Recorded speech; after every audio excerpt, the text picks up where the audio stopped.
So that's the painting, and this is how you do it. Start by laying in your sky colors and make sure that you don't leave any gaps where the canvas shows. Here I'm using white and yellow for warmth with just a few drops of orange and a range of blues.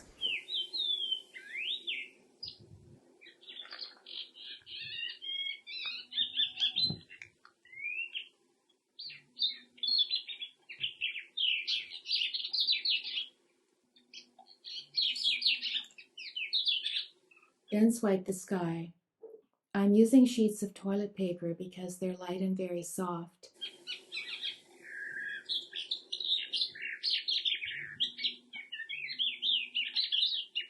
And for those narrow places, I'm using strips of paper that are pointed at one end. Now lay in your sea colors. The challenge here is to get a nice transition between the pale colors of the horizon and the darker colors in the foreground.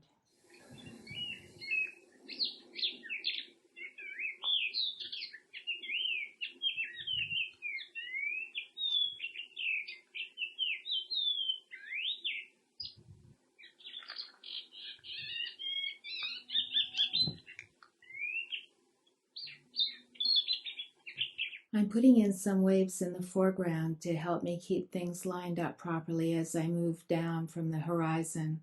At the horizon, the waves will be almost flat.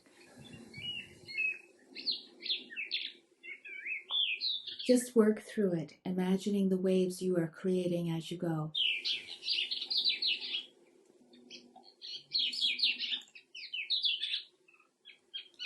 When you finish swiping the sea for the first time, you can go through and adjust the colors to make the waves look more realistic.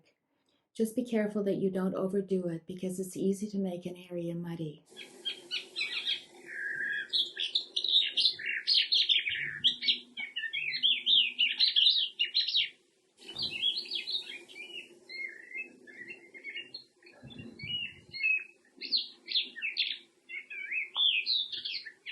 Don't worry if you can't get it just right, because after it dries, you'll be able to correct it.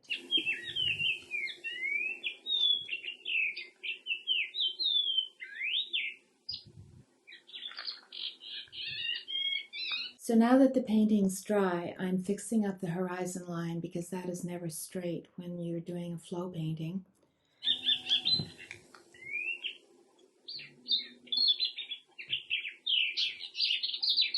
I'm also adjusting the colors to make the transition between the light horizon and the darker foreground more smooth.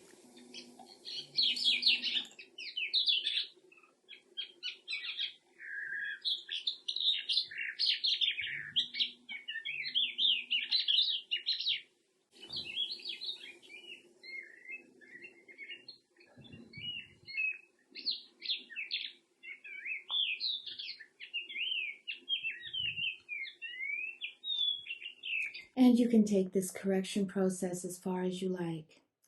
Once you've got your sea painted, of course, you can easily put in some seabirds or a boat.